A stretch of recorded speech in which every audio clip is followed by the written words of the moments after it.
Hello students. Today we are going to start a new chapter, that is synthetic fibers and plastics. Before we start the chapter, let us understand the meaning of synthetic. Synthetic means which are synthesized. So, synthetic fibers are the fibers which are synthesized by man, and it is also called man-made fiber or artificial fiber. Same way, plastics are also not found in nature. It is made by human beings. It is made in factories. So, today's topic is synthetic fibers and plastics. Let us proceed. The learning objectives of this chapter includes the students will be able to understand about the materials required for the synthesis of synthetic fibers, to know about the common synthetic fibers and their uses. They'll also be able to understand about the advantages and disadvantages of synthetic fibers, different types of plastics and their uses. They'll be able to explain the common properties of plastics and also identify the problems associated with the excessive usage of plastics. Let us proceed further. Now, the keywords which are associated in this chapter are acrylic, artificial silk, nylon, plastic, polyester, polymer, polythene, rayon, synthetic fibers, terylene, thermoplastics, thermosetting plastics. Let us start the topic with an activity. In this slide, you can see a picture.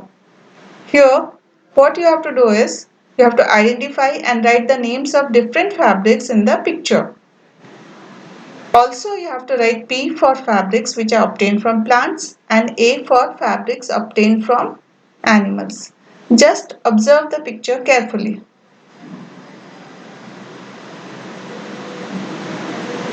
What did you observe? Did you observe some of the pieces of fibers? Yes. You can see ball, sari, tablecloth, bag, curtain, etc. So, we have identified the fabrics. Let us find out from where it is obtained. That means the sources. A ball is made up of wool. That is, she is knitting with a woolen ball. It is an animal product. Sari is made up of cotton, which is a plant product.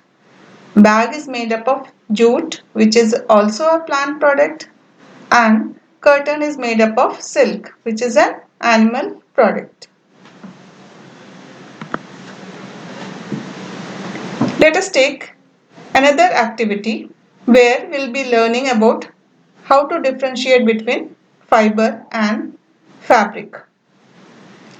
So, a fiber is a thin thread of a natural or artificial substance, especially one that has been used to make cloth or rope. You can see in my hand one piece of fabric, and you can also see one thread-like structure coming out of this.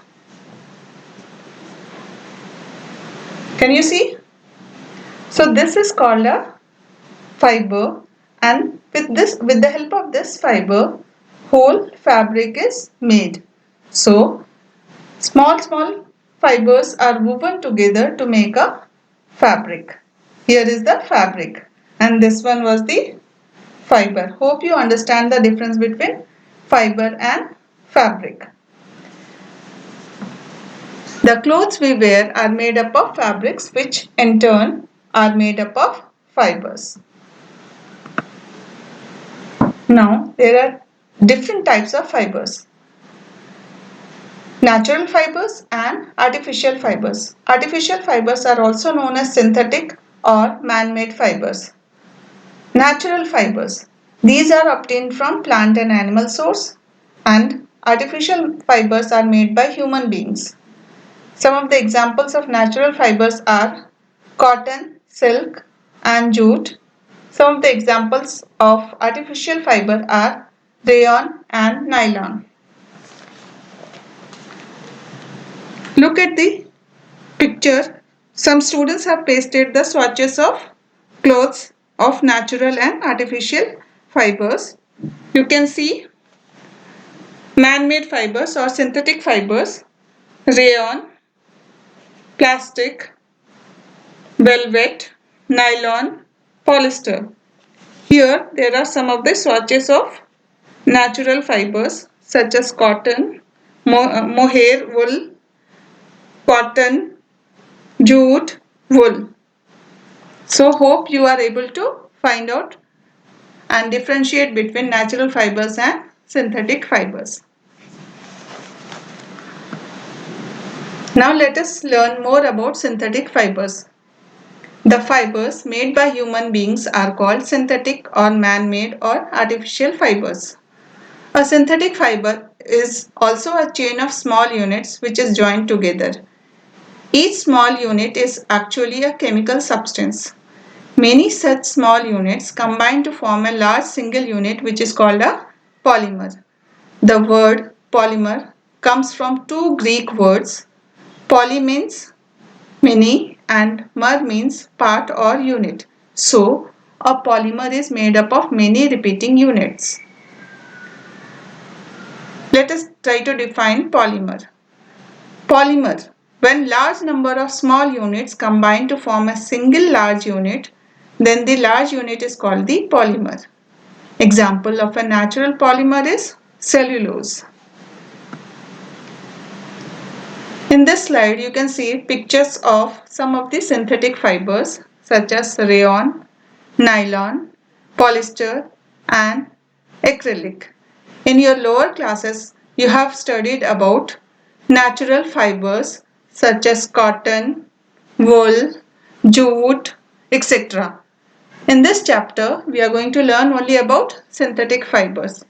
So, in our next session, we'll be learning about these synthetic fibers in detail. Thank you.